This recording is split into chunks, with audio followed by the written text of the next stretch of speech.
Hey guys, this is Fox Engineering. Come back to you with a fire alarm video today. Now, this is only a strobe only test. This horn right here, it is not hooked up. This looks like a mess. I know, mess of wires, danger, hazard, all that. Well, I just finished it, doing some kinks. So I'm gonna use this, but I'm not gonna pull it because I need two hands, and I'm gonna use my keys today. Now, I have this strobe and that strobe over there hooked up. That is not hooked up, it's just sitting there.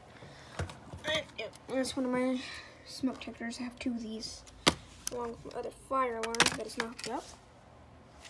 So we will, no further ado, here we go. So this time, instead of doing last time, having the wires hanging out everywhere, I'm trying to keep the wires in the box, or the main wires, you know. So yeah, this whole mess is going to be worked on. The wires are going to be put on that wall right there, all straightened out. That's good. So yeah, I'm gonna unplug this just out to be safe. I'll show you the back of these.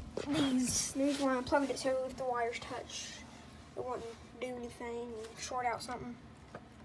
So here's the back of this fire alarm. You can see the horn is not hooked up right here.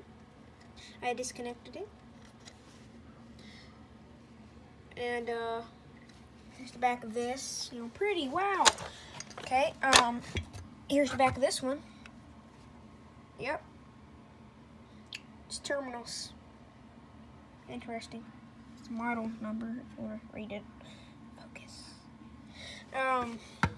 It's the two fire alarms right now. So, in the pull station. That is it for fire alarm test 1. I probably will name it something a little different in the video, but yeah, that's it. Have a great day and stay tuned.